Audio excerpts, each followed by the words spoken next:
This is Delta Mission Control at T-minus 10, 9, 8, 7, 6, 5.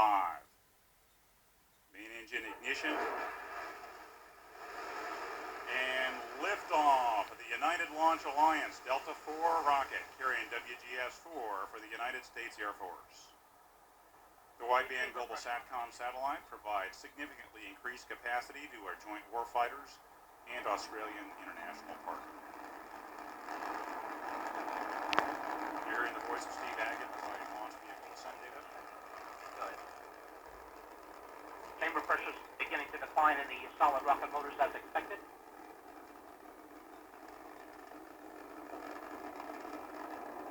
Seconds, Mach 1. Vehicle now going transonic. Vehicle has now reached Mach 1. Very stable. Chamber pressure in the main traveling engine. at the speed of sound. As we're passing 45 seconds into the flight. Coming up 50 seconds. Mark 50 seconds. Max 2. Maximum dynamic pressure in the vehicle. Altitude now passing 7 nautical miles. Passing the 1 minute mark. Solid burnout expected about 30 seconds from now. Altitude now coming up on 10 nautical miles. Velocity 3,485 feet per second. Downrange distance 6.9 nautical miles. 1 minute, 17 seconds in.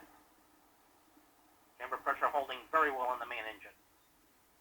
Passing 1 minute, 25 seconds. 10 seconds away from solid burnout.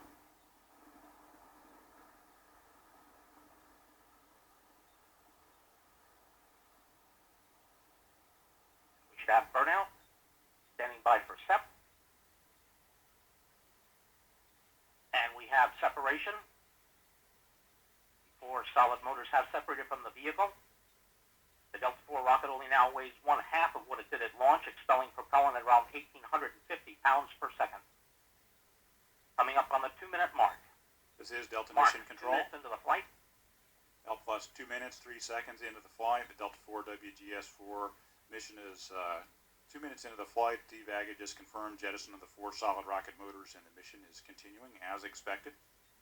Our next event is payload fairing jettison, scheduled to take place in less than 2 minutes from now. Let's go back to Steve Agate. Good engine control on the first stage in pitch and yaw.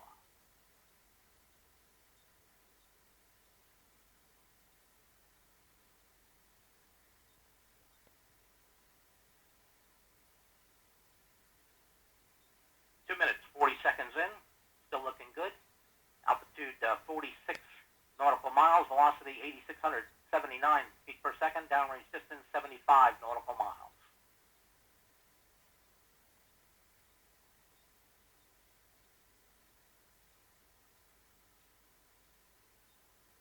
Next major event is the separation of the payload fairing, less than 30 seconds from now.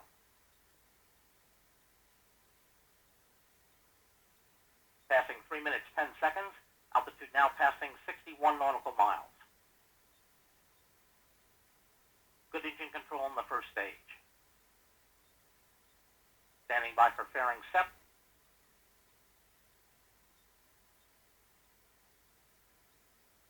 And we have fairing separation.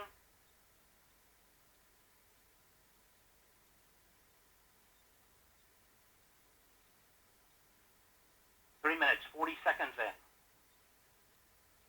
Altitude now 79.2 nautical miles. Velocity 14,012 feet per second. Downrange distance 166 nautical miles. Coming up on the 4 minute mark. At that time we'll be toggling to the partial thrust mode. And we have the partial thrust command. Main engine chamber pressure decreasing to the partial thrust level. Standing by from MECO. And we have MECO, the main engine has cut off, standing by for stage separation. And we have separation. The first and second stages have separated. The N.A.S.A speed is increasing. The nozzle is beginning to deploy, standing by for igniter spark. And we have igniter spark standing by for ignition, and we have ignition. Ignition on the second stage. Second stage chamber pressure beginning to rise. Good steady state value in the second stage. 4 minutes, 41 seconds in. Now beginning to recover. This is Delta Mission Control at L plus 4 minutes, 47 seconds. Mission elapsed time. The mission is continuing.